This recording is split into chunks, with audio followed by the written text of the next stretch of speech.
CD 3. Test 5, Section 3. You will hear a business studies student called Sam talking to his tutor about an IT project he is going to do for a local company called Turner's. First, you have some time to look at questions 21 to 26. Now listen and answer questions 21 to 26.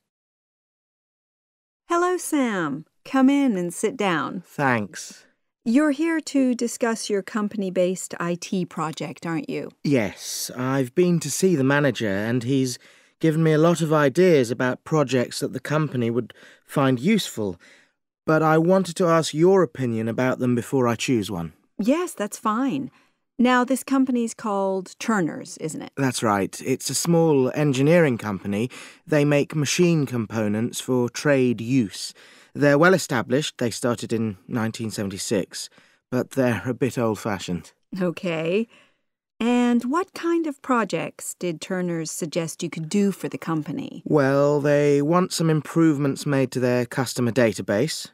The one that they've got at the moment isn't very useful in some ways. I had a quick look at it. That would be a very straightforward project, and it'd be simple enough to evaluate, but I don't think you'd get enough out of a project like that. You wouldn't learn anything new. Well, another project they suggested is to do with their online sales catalogue. At the moment, customers can look at their products, but they can't actually order them online, which must affect their competitiveness. But I said I thought it would take too long. It's quite a big task. You're right. It's too much for the time you've got. It's a pity, though. Then they want some help with their payroll system. At the moment, the way they calculate pay involves a lot of manual accounting. I suggested they could have a system where employees register electronically when they arrive and leave work, so the hours they do could be transferred automatically. I think you'd get a lot out of a project like that. It would extend your skills, but it wouldn't be too much to take on. A student did something similar a couple of years ago, but this is slightly different. Well, then they need help with their stock inventory. They do everything manually. Really? Yes, and it takes so much time. It's probably very inaccurate, too. An electronic inventory would probably be the biggest single benefit for the company. I'm surprised they haven't had it done before. I know. Then they wanted to improve their internal security. The manager had visited other companies where the staff use swipe cards to access various areas of the building. It sounded useful, but the trouble is I'm not really sure how to do it. Well, I think you're right in that assessment. At the moment, it's probably a bit beyond your level of knowledge. Is that all? Just one more. Customer service. They want to be able to collect feedback from their customers in a more systematic way. At the moment, it's a bit of a mess, and they probably lose business as a result. Would that involve you going to see customers at their own premises? Because in that case, you might have to do a fair amount of traveling, and that would incur expenses that haven't been agreed with these companies. I never thought of that. Well, it might not be a problem, but it's something that needs clarifying. Well, I hope that's been helpful in narrowing down the options. Yes, it has, thanks. I'll be able to make a decision now. But while I'm here, can I talk to you about coursework? Sure. Now you have some time to look at questions 27 to 30.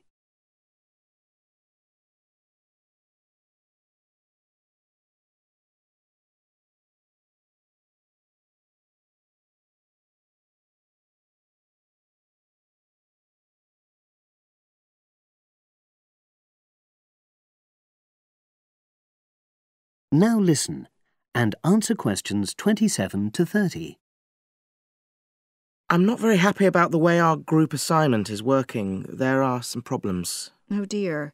Are people just not getting on with each other? That's the worst thing. Actually, we're all friends. It's not that. But when we're having a discussion about the assignment, one or two people end up doing all the talking and the rest don't say anything. It's a bit frustrating because we need plenty of debate. Well, that's a common observation. You're studying in a group with people from all over the world, and you all have your own ways of participating. In some places, students are more used to listening than talking, and vice versa. I suppose you're right. I'll try to remember that.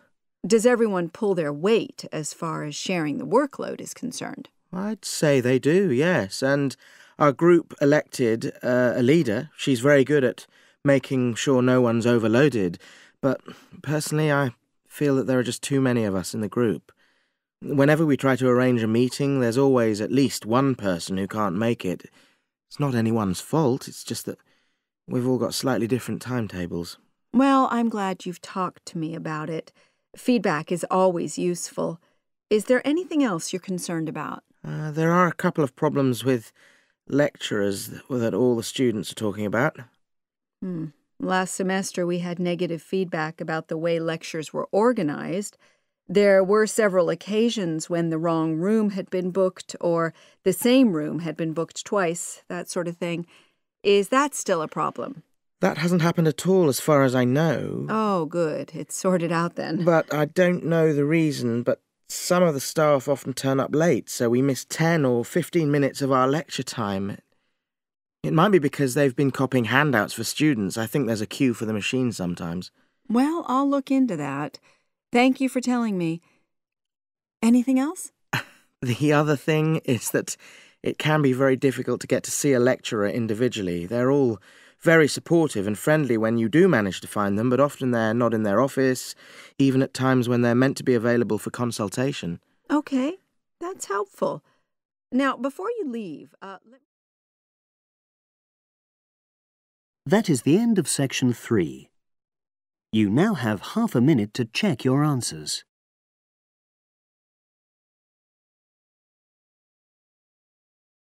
Test 5, Section 4. You will hear a wildlife expert giving a talk to a group of bird lovers in the UK about a species called the tawny owl. Before you listen, you have some time to look at questions 31 to 40. Now listen and answer questions 31 to 40. Good evening, everyone. You're all likely to be familiar with pictures of the tawny owl. Because of all the owl species in the UK, it's actually the most common one. But the chances are that you're more likely to have heard one than actually seen one, as it's also strongly nocturnal. This means that it normally ventures out at night. So, what kind of habitat does the tawny owl prefer? Well, a survey carried out in the 1980s confirmed that this owl is most likely to be found in woodland. If you look at a map of tawny owl distribution across Britain, you'll only see gaps in the treeless marshy areas of eastern England and in some of the more upland parts of northwest Scotland. However, you can sometimes find populations of tawny owls in urban areas too, either in parks or in large gardens. The tawny owl shows some obvious adaptations to its natural habitat. For example, both its wings and its tail are short, which helps it to maneuver through the trees. Also, the bird's plumage is a mixture of brown and grey, and this provides suitable camouflage for when the owl perches up against a tree trunk. Then there are its large eyes. The tawny owl's visual capacities are considerably better than those of humans, and although it can't see in complete darkness, it's sufficiently well equipped to be able to navigate its way around woodland on all but the most overcast nights. Another factor that contributes to the tawny owl's success as a hunter is its excellent memory of the layout of different areas. If you combine this ability with the owl's strongly territorial and sedentary nature, most populations of tawny owl are sit-and-wait predators, you realize that it has a good opportunity to predict where prey might be found. Finally, as well as having large eyes, the owl's sense of hearing is excellent, and this helps it to locate potential prey as it sits on its perch.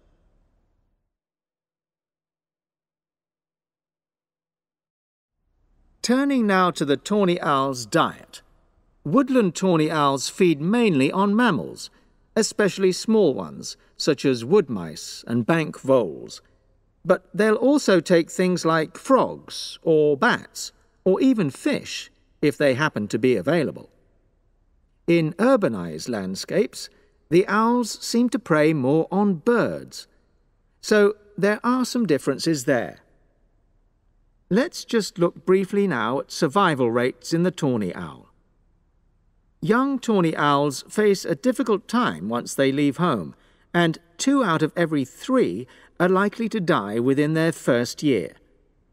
So, with such high mortality levels, it's a good job that established breeding pairs can produce young over a number of seasons and maximize their chances of passing their genes on to the next generation of owls. I've already mentioned the sedentary nature of the tawny owl, but it's not just adult tawny owls that are sedentary in their habits. Young birds, dispersing away from where they were born, rarely move far. The average distance is just 4 kilometres. There also appears to be some reluctance to cross large bodies of water. The owl is absent from many of the islands around our shores, with only occasional sightings in Ireland and the Isle of Wight off the south coast of England. Right, well, now I'll show you some photographs that have been taken in 1 or 2 of the natural...